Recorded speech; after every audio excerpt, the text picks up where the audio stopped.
Thank you all for being here. Today is August 28th. This is a special committee on long-term health care.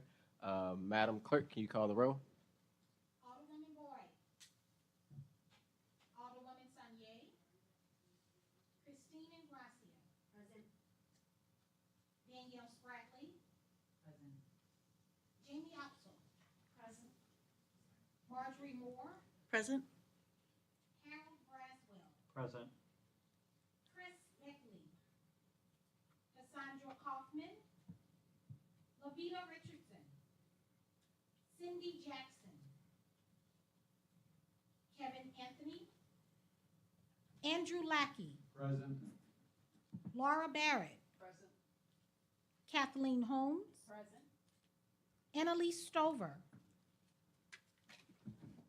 Chair Aldridge. Present. Alderwoman Boyd. Alderwoman Sonnier. Baechle. Cassandra Kaufman. Lavetta Richardson. Cindy Jackson. Kevin Anthony. Anneliese Stoever. We have 9 present. We have a quorum. Thank you, Madam Chair. With that, I'll take a motion to approve the minutes from Monday, August 14th, 2023. So moved. Is there a second? Second. Madam Clerk, call the roll. I'm sorry, who was the second? Holmes. Thank you. Alderwoman Boyd. Alderwoman Sonnier. Christine Ingrassia. Aye. Danielle Spradley. Danielle Spradley. Jamie Opsal. Aye. Marjorie Moore. Aye.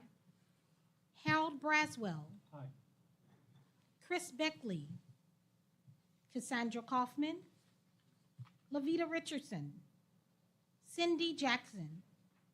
Kevin Anthony. Andrew Lackey. Aye. Laura Barrett. Aye. Kathleen Holmes. Aye. Anneliese Stoever. Chair Aldridge. Aye. Alderwoman Boyd. Alderwoman Sonnier. Baechle.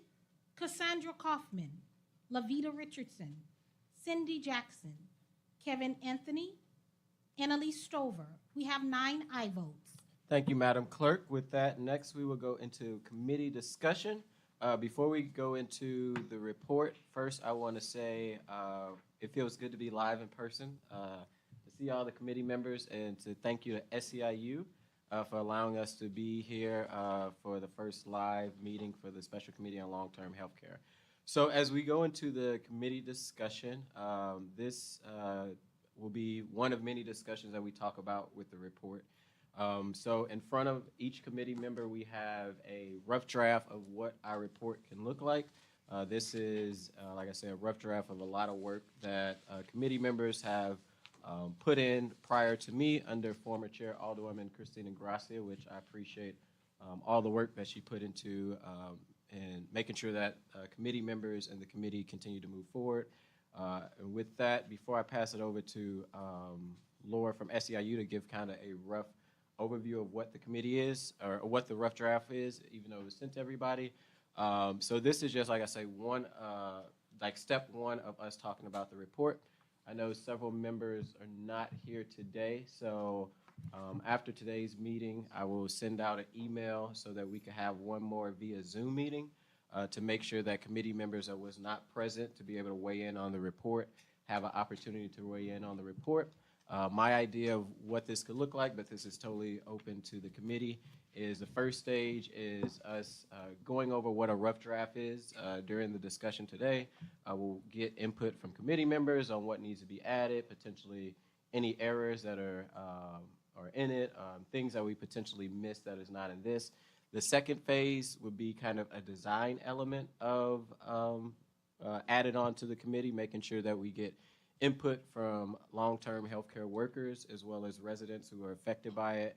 And then the third phase would be kind of what does a media rollout plan looks like, so that all the hard work that we put into this committee, which is a first of a kind, first one in the region, I would say first even in the state, so that people are aware about this report. So not just potentially the Board of Aldermen, which I know President Megan Green has charged this committee to come up with recommendations and is serious about not just coming up with recommendations, but trying to figure out how do we turn these recommendations to actual legislation, but also can be a framework for other municipalities throughout our region to do the same, as well as charge some of these recommendations to our state and federal partners to also pick up these recommendations. So I'm going to turn it over to Ms. Lord to just kind of give a brief overview of what is all in the report, and then open it up to the committee for us to dive into any input changes or edits that we need to make. I think this is going to look very familiar to the members of the committee. Need a mic. Okay. You may need that. Can I grab that one? Take the Just the whole thing.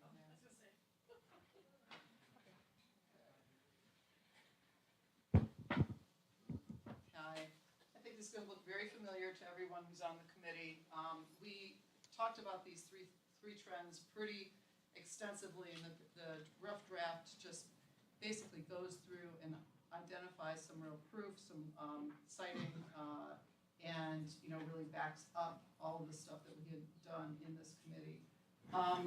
We actually started by quoting extensively folks who have been on the committee. And it just got so messy that it felt like it was a lot cleaner to take some of the quotes out and just go ahead and talk about the trends that we've seen. So the three trends are changes in ownership, changes in who the residents are themselves, and changes in staffing practices. And what we've seen is that in St. Louis, the nursing homes have almost all become for-profit nursing homes. And the reason why that's a problem is that they're now run to make money for their owners, right? So instead of being nonprofit entities which were created to serve the folks who are living there, they're a real estate investment that really starts to produce revenue. And there's all sorts of ways that hedge fund owners who have come into the nursing home market have figured out to create more revenue. As you can see, we have a pretty good case study in here of Blue Circle.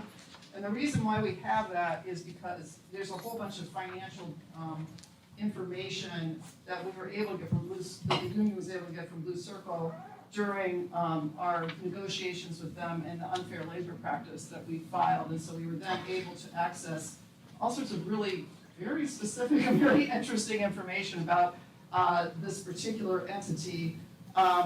And it follows the money basically through what happened from the minute that it was acquired until today.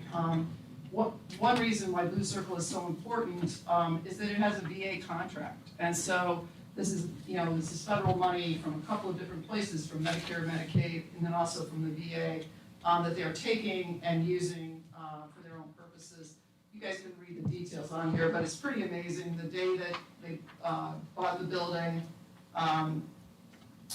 one of the bullets is the company purchased these assets on April 2nd, and the day after Brecker ownership group had taken over operation of the facility. So they knew what they were going to do right when they bought the facility. You were going to have this company, the management company, and here's the ownership company. Just the shell game started going on immediately. And I think that, this isn't, we're not saying, I think this is also Lenny's testimony that he gave before the committee. We're not saying that every single for-profit is exactly like this, but at least shows some things that can possibly happen when you have a for-profit take over the finances. Then we go into the impact, that just basically is the ownership piece. Then we go to the impact on resident care, which we heard a lot about in the committee.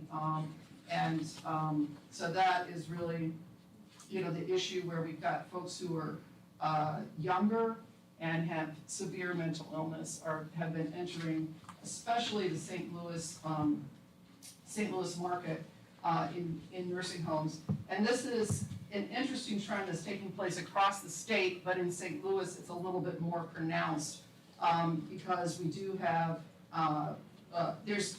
because of the institutional racism that influences our healthcare system. So all of the nursing homes in St. Louis are most of them are in low-income areas, staffed by Black workers who care for Black residents, and they are getting the worst care because for-profits are taking the for-profit owners are taking the money out of them and then basically providing just unacceptable levels of care. We have the second worst care hours in the country. You all know this, and we went over it. So anyway, that documents all this. And so I think this is gonna be interesting to other folks, because they may see this in their own states or their own cities, but unfortunately, we're such a bad example that I think it's gonna be helpful for other folks to see how this actually plays out in terms of resident care. Just one of the bullets on here, almost 40% of those in St. Louis City nursing homes have been diagnosed with schizophrenia or bipolar disorder.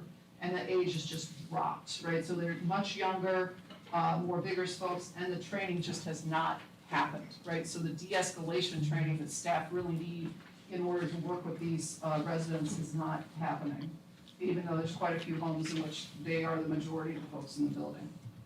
So then we go into the whole thing about folks with serious mental illness, and then mention the DOJ investigation, which is ongoing.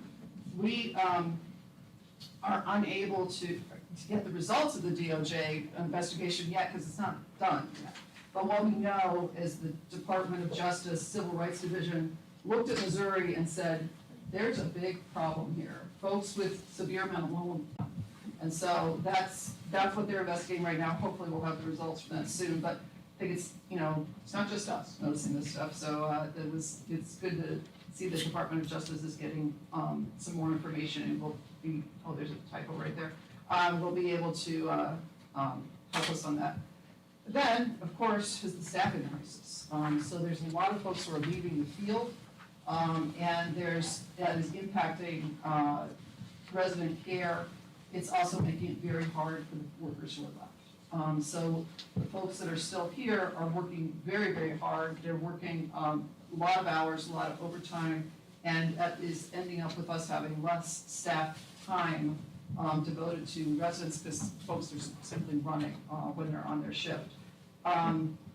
So one of the great quotes, I think, in this is, you don't have a staff shortage, you've got a good job shortage from the long-term care. Continue to struggle to recruit and retain workers until they increase wages. So I think that kind of sums that up. And then we go into resident care. There's quite a bit of documentation on this. And that's a staffing standard being needed. We believe that President Biden is going to be presenting a staffing standard, which we're really excited about. Hopefully happens really soon. And I'm sure Representative Bush is going to be interested in that. But it be advocating against it. So we're going to have to be strong on the advocate side. Then it goes into the recommendations. I'm sure that's the part you guys that we're all interested in. On the city level, kind of distilled these a little bit. So there's a few less than we may have talked about in committee, but hopefully these themes will help us to really go where we need to with this. We believe that supporting and expanding the healthcare worker safety fund is important on the city level. Creating a permanent nursing home ombudsman position responsible for helping workers and residents access appropriate mental health and safety resources like OSHA, et cetera. And then, Alderwoman Boyd said it's a great example last week of how to conduct a regular wellness check by going out the hillside and making sure that they had air conditioning. So she had gone out earlier, and they brought all the individual units in. She went out last week when it was really very hot. I went with her, and we had our shop steward there as well, just to make sure they were working and make sure everybody's okay during that horrible weather crisis. So that was, it's great that she's following up and doing that kind of stuff. We think that's important for nursing home residents, partially because these buildings are just so old, right? And so it's just their physical plants are worn out, and owners are not investing in that. Then we talk about what should happen on the state level. I think what we discovered in this committee is that the federal government is really says to the state, okay, here's the money, here's what you guys have to do to make this all work. And so it's really, the state has a lot of responsibility here. They're the inspectors, they're the ones who find nursing homes, they're the ones who are constant, who are very, very far behind, as we learned from Tracy Meekham's testimony. So we have recommendations about filling those surveyor positions There's 22 positions at the state level currently vacant, which is a real problem. And then also restoring the $2.2 million increase to the long-term care ombudsman program that Governor Parsons vetoed. So we believe that that needs to happen, and we also need more surveyors, and the whole system around surveying or nursing home inspection has got to be brought back into a strategic plan, and it's got to be done on a regular basis. Right now, they're so short-staffed, they're just only responding to crises. That's not the way the system was built, that's not what was intended, and it must change. On the federal level, we also had, had the mention of nursing home staff, our standard. We hope to work with all of the federal, delegation to get some of these federal changes completed. So that's pretty much what you. Yeah. That's pretty much, I think, what we covered in the paper. I just have to say that it's been an amazing privilege to sit on this committee along with the rest of you, and I really appreciate how seriously everybody on the committee has taken this. And I think that what we've got here is the product of a lot of work, a lot of effort, and I think it's just really fairly brilliant. So I'm really excited to see what happens when we release this to the world. So yeah, what thoughts do folks have? We've had not a whole lot of time to review it, but. With that, I'm gonna open it up to any committee members. Does any committee members have input? I always have something to say, apparently. More, you got the floor. So I have two, I think, important corrections that I think we need to make sure are in here. So as far as ownership, as of this last summer, when St. Louis Altenheim was sold, all of the skilled nursing facilities in St. Louis are for-profit organizations. Okay. And then as of last week, we are down to 14 of them as Sisters Mission is closed. So that's another piece. We had 15, but now we're down to 14.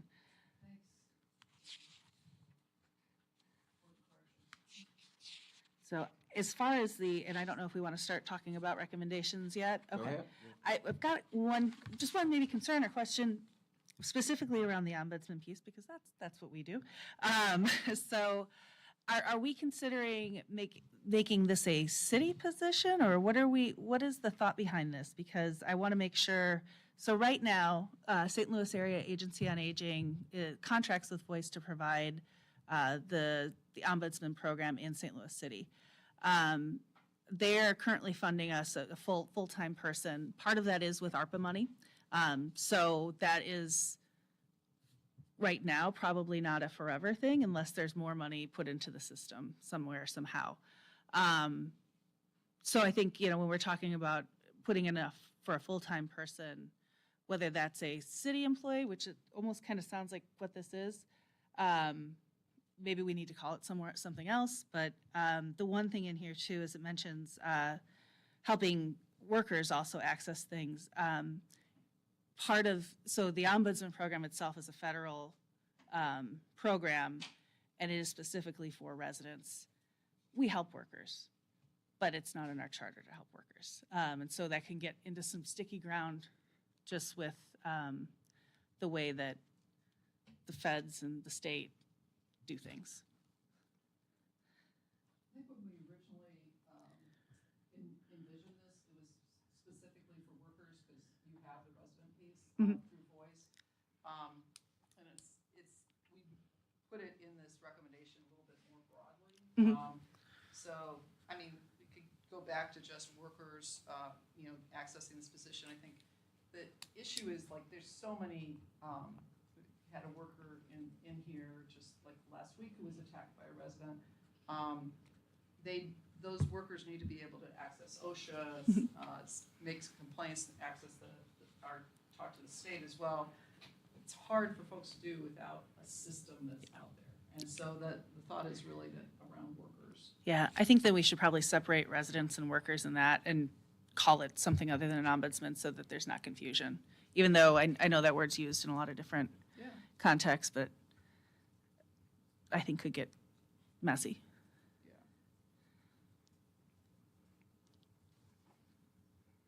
Did you have any more, Ms. Moore? I think the other one is, we heard so many great things from the building division. And I think some sort of recommendation to them continuing to exercise their power over what, what's going on in facilities is really important, because that's really the biggest lever I think we have here in the city is our buildings department. And I think that was certainly a concern. I know we didn't get to talk to the folks who do guardianship, but I think increasing funding for them is also really important. I was gonna say, I see that kinda as .3, but maybe it can be fleshed out to say directly,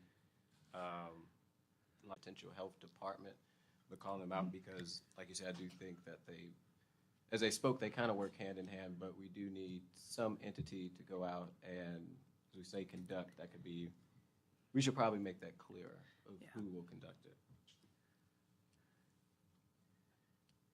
I would also add to what you're saying about the building division and recommendations to the city.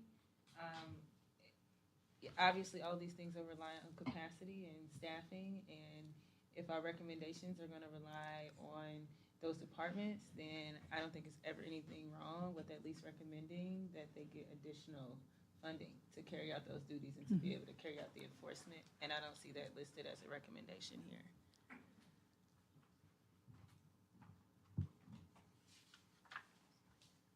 So funding. Increased funding for the building division and the Department of Public Health.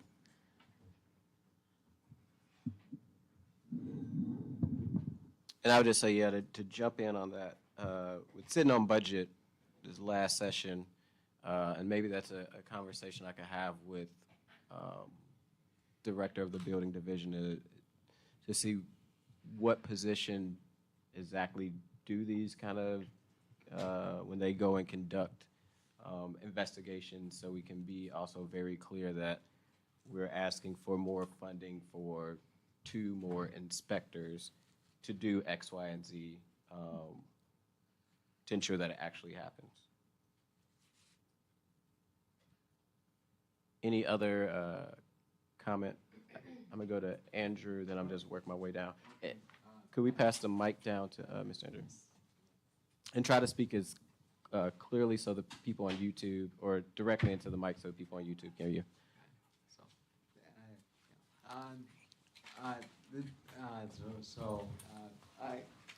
About the building division, I think it would also be useful in the recommendations to talk about, I think there needs to be some kind of formal process by which the building division and the health department communicate. The kind of, right now it's sort of, at least I think in our discussion with them, they do communicate, but it's sort of on an ad hoc basis, and it's not a very well tracked. So perhaps in addition to additional funding, there might be specific language about how that process would work, and if that could be a recommendation at the city level, that might be something worth exploring. The other another recommendation, and this would be on the, I think primarily on the state level, would be there's a program called, it used to be, still technically on the federal level, is called Money Follows the Person. In Missouri, that's called Show Me Home, I believe, and that is funding to help people transition from nursing homes. So if they can live in the community, then there's additional funding to help them transition and help them with costs of transitioning out of a nursing home. And in the report about people with severe mental illness and the fact that they're in these skilled nursing facilities, it would be, I think, beneficial to give folks more resources to try to live in the community, and in that way, that would decrease the pressure on the facilities because they would potentially have fewer residents. I believe Ms. Jamie, you're next on the floor. Unless did you have anything else, Ms. Sanders? No, that's all. Thank you. Ms. Jamie. Thank you. First of all, I just want to say whoever wrote the report did a really wonderful job. So thank you for putting all this really good information together. And this is just a minor issue, but it kind of leads into a topic that I wanted to present. On page 1, it talks about for-profit ownership chains, and it talks about the roles of nursing homes and that they're supposed to be providing care to aged, disabled, and it says, and persons with mental illness who needs around-the-clock care. That actually is not a correct statement. It's not intended to care for people with mental illness. What's happened in our state is the closing of mental health hospitals. And so what's happened as a result is guardians who are overworked and have a lot of clients are simply going to any resource that they can find. And so as we think about our recommendations in the short term or maybe even intermediate term to be able to provide training to nursing home staff about mental health, the needs of the mental health population is a good strategy, but the long-term outcome should be that we should not be having younger people with mental health issues in nursing homes. That is not the proper place for them. And so then it leads me to just a thought that I would like to get feedback on. Laura, I like how this is divided into 3 focus areas: changes in ownership, changes in resident population, changes in staffing practices. I'm wondering if we should put a 4th bullet that talks about the changes in funding in Missouri for long-term care. Because just like the governor just vetoed the funding for ombudsman care, Missouri is unique in that, Marjorie, please correct me if I'm wrong, but just the number of hours that nurses have to care for people, we're 50th out of 50 states, and yet we're continuing to underfund this service. So I'm wondering what you all think about adding how Missouri is unfortunately unique and how we're exacerbating the problem. And it sounds like she opened that up to any and everybody, so please, somebody, before I go to Ms. Spradley, I know her hand was open, but did anybody want to piggyback off of what Ms. Jamie said? Jamie's right. So maybe we can probably go back and see how horribly we've been funding that and add potentially that as a point. Because I know a lot of times when we do talk about, recommendations, and like Alderman Sonnier said, it always comes back to the funding. And, I think highlighting how horrible that Missouri is not funding our long-term facilities would just be also a good point to mention as well, like you said, Ms. Jamie. Did you? That was actually in the earlier draft, so, yeah, I think that makes a lot of sense. So you got it.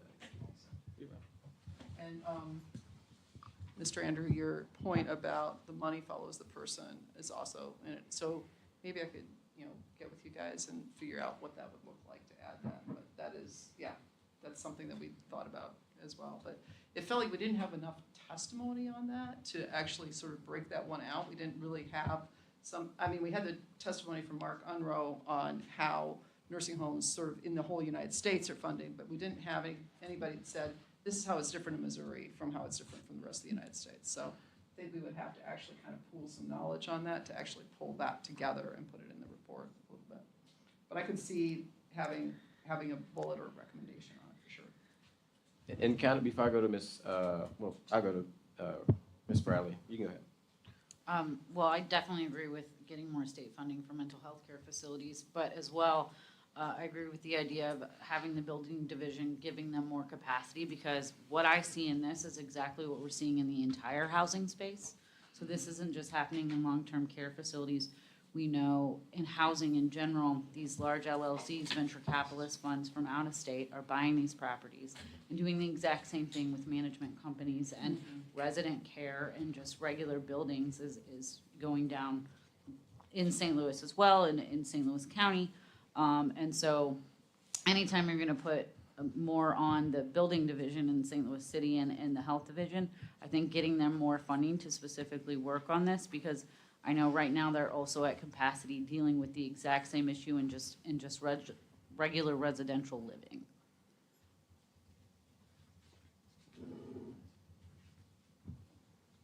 Any other just input on the report? So, I was about to say Alderwoman Ingrassia, Director of Operations, Ingrassia, you have the floor.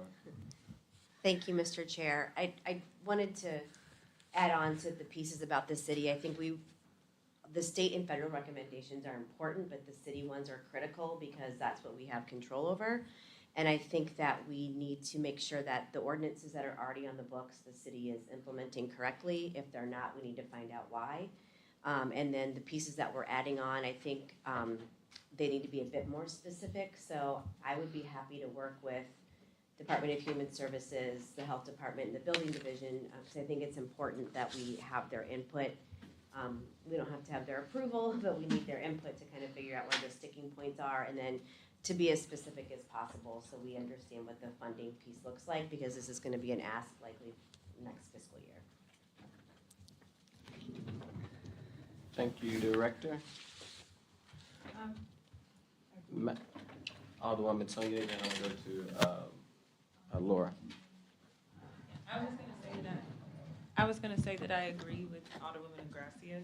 I think this is a good start, but I'm just, especially the city recommendations, because if they are broad in ask and recommendations, and they will be broad in implementation and advocacy. Like arguably, these need to be things where we can, as specifically as possible, myself and Alderman Aldridge and whoever else aligns can go back and have specific asks for departments, for the board to pass this legislation. But if it's really broad and open-ended, I think it makes it harder for us to like lift that up and make those specific acts, and it also will make it easier for others who might not see this as a priority with funding and resources and staff capacity to put it under the belt, because it is so broad. So I just really want to echo what the Honorable Ingrassia said.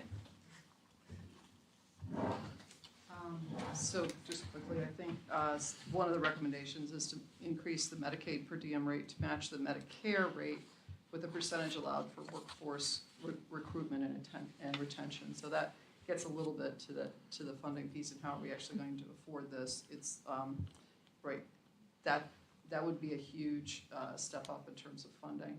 But yeah, I agree with what folks are saying as well. Any more input like on, I know I got a lot of scribbles on my piece of paper, but comments on the rough draft of the recommendation? I'll just say one more thing on this. It's really important that there's controls on where the money goes, because these owners are really smart at sucking up any spare pennies, so it's really, we need to make sure that the money's going to workers and it's going to patient care, and that's how we want to that stuff. Ms. Jamie, I see you had your hand up. No, don't. We're here as long as we need to be here. You're fine. Well, it has to go back with, we have a system in place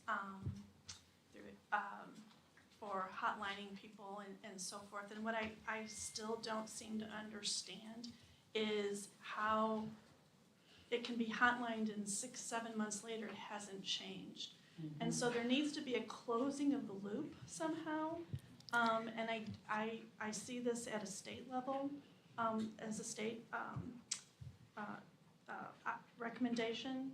So I don't know what that looks like, but I do think that is something that I would think, maybe other states have maybe some models that we could look at.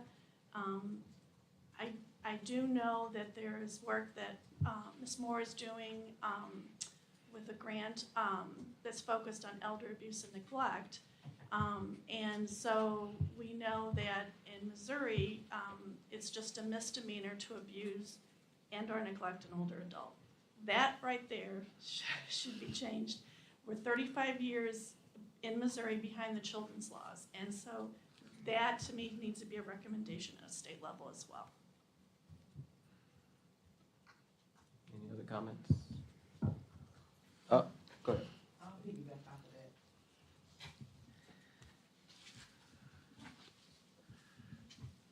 that. And especially with COVID being the way it was, it really just showed up, it just showed how poorly that the nursing homes was doing. When you do a hotline call, they come out, sometimes don't come out until later down the road. They don't have the people to come out to do the investigations. So they're falling through the cracks, so we need to get that taken care of. So, and we can continue the discussion, but one thing that I think would be helpful before we pull all this together to have another conversation about where we are on the report is ideally, there's a few members that are not here this week. Would love to have a meeting next week. However, it is a holiday time. I forgot Labor Day is around, and we got a member because all our hardworking men and women in the union fought hard for us. So next week is Labor Day, and instead of switching it from Mondays, because I think Mondays work with most people's schedule, want to stay consistent, looking at potentially on the 11th having a Zoom meeting for the ones who is not here to also add input. But I would like to, as the chair, and also get people's input, is set up a smaller subcommittee that can really take a lot of the inputs from the recommendations. It seems like overall with the report, we got a good kind of support on the framework. I think something that Alderwoman Ingrassia, or Honorable Ingrassia and Alderwoman Sonnier mentioned is, how do we get really deep into the recommendations so that we give tangible things to the board as we put out this report, so that they don't take all the hard work that this committee has been doing and look at it differently. You know, calling out directly the health department, calling out the buildings division. So if people are okay with it, I would like to set up just a smaller committee that can meet hopefully next week, that can really spend some time hammering already on this great framework that we got, to really hammer, to add things to it. So then that following week, when we meet on the 11th, that Monday, which we're going to call it out there for the 11th, but when we meet that 11th at 3 o'clock, we have some more teeth to already a great draft to the report. Is that something is okay with the committee? And I see head nods. So the second thing is, to that breakout session or working group, who would like to be part of it? I know myself would be on it. Okay, I see two. Okay, let me write this down. Any over on this side? It's okay though.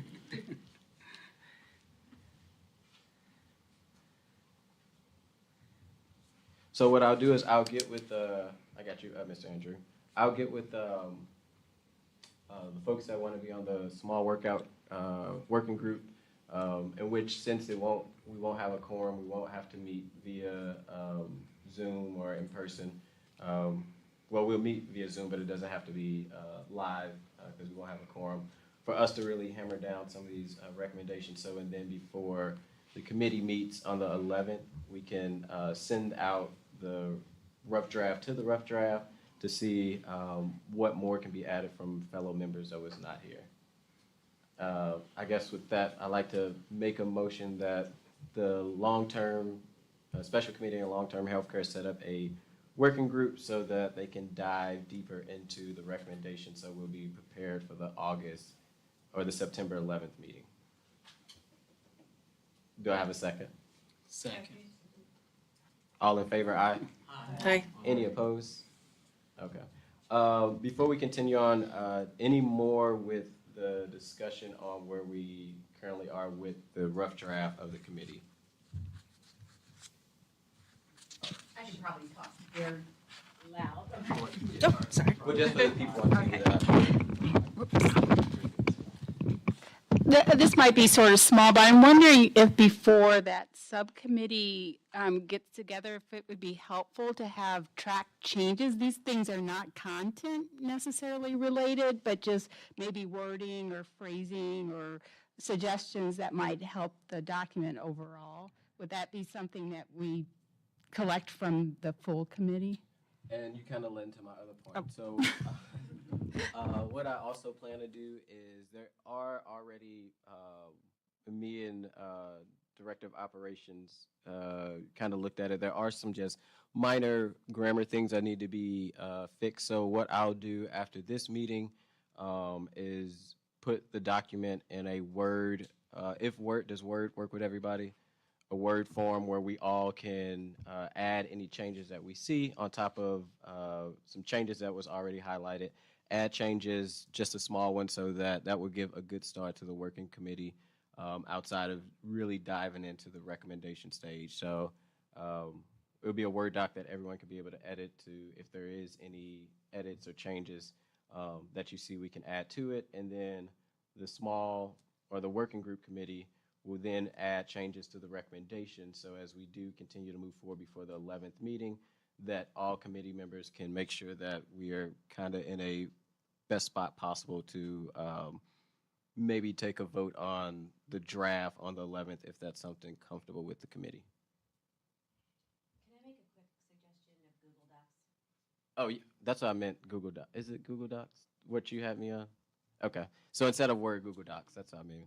I'm supposed to be the technology savvy person, you know. But yes, does everyone have Google? Okay. Okay. So if actually, Director, could you, since you already have a doc, could you add all members to the Google Doc? Okay. Any other suggestions, recommendations, comments?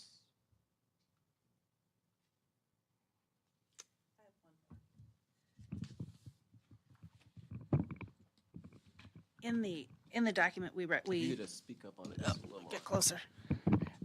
So in the document we talk about nursing home care standards and number of hours per day. We have the data for St. Louis City and what each facility reported to CMS that they were providing each day. From the most recent is from the second quarter of the fourth quarter of 2022. I've got that here. So I think it would be good to include, because we talk about how how few in Missouri actually meet that standard, but currently none of the facilities in the city are meeting that standard. So I think that might be something good to include, and I'm happy to share that. If you could, do you have a PDF version of that also? Yeah. If you could send that out to the whole committee, also the BOA clerk, so it's in the drive, that'd be helpful. And then once the doc is added, please put that as a side note in that. I know a lot of us have took notes of just some things that we need to change. So as we all do enter that Google Doc, if you notice that something is missing, please add to it. This is our committee, and want to make sure that this is everyone's voice and changes and edits that need to be in it is added in the documentation. So as Director Ingrassia adds everyone to the committee or to the Google Doc, please just start going in to make this beautiful rough draft even more beautiful so that we don't miss anything. Any other comments, questions, concerns? If not seeing any, again, just on the discussion part of it, like I say, I will send an email out to everyone who wants to be on the working group so we can figure out a time next week to be able to meet to, I think, mainly flush more into the recommendations and add some input from what was said today into some of the larger framework, like adding potentially a fourth point about funding and work with our research kind of team that, thank you to SEIU, have been helpful with doing a lot of that in that research to make sure that is added. And then some other things that was mentioned, as well as be on the lookout again, hoping if it works for everybody that September 11th, just by like a quick look at your calendar, the September 11th, that's a Monday, so not this Monday, but it'll be the following Monday, 3 o'clock via Zoom. Just have another conversation about the recommendations. If that works, that'll be great. I will send out an email to make sure that that works with everybody, including the people that are not here, but that's the date that ideally I'll be sending out to see if we can meet via Zoom at 3 o'clock. And I mentioned it earlier at the beginning of the meeting. So after the recommendation phase, which is kind of phase one, making sure that all the hard work that we've been doing and making sure that everyone's input around the recommendations is to a point where the committee is comfortable. I think the second phase after that, which can work depending, the second phase will be a design phase. I know one of the things that we mentioned during the committee was making sure we get kind of a personal element to it with workers' voices, residents' voices to it to add to the committee. And then the phase three would be a media rollout to make sure all the hard work that this committee put into it, that the media is aware about it. And then we'll deliver that committee, or to this report, to the Board of Aldermen, which they go back in session on the 15th. If we're not done by the 15th, that is fine. We're not charged to be done by the 15th. That's just when the board go back in. But want to ensure, as the board go in, that they get this report so legislation can start moving, which we got a whole year of session. It won't take us a whole year just to complete the recommendation. But with that being said, I don't want anybody to feel like we're rushed to have to get this done. But I do know that President Green is very looking forward to seeing the report to figure out how we can take a lot of these recommendations and actually make it into legislation. So I think that's what's going to be important, that we flesh out exactly who we call it on to make some of these changes. As people have been coming in front of us, which departments are we calling on, so we actually can have, from these recommendations, a concrete for legislation that all the people can take charge on. If there's no more comment on the discussion phase, I'll move to any announcements from committee members. Seeing no announcements, Madam Clerk, can you excuse all members who is not present today? If nothing else is on anyone's hearts and minds, again, I want to thank SEIU for hosting us for our first live meeting. It's good to see a lot of y'all faces out of Zoom and actually be in y'all presence.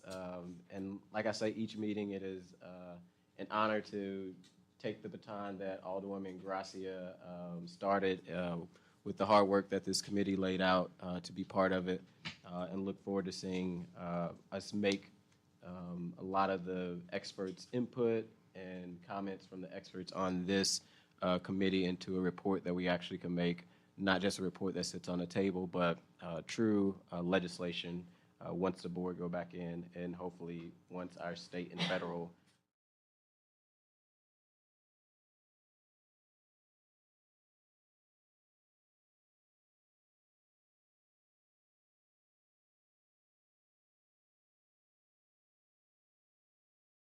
Any opposed? Motion adjourned, or meeting adjourned.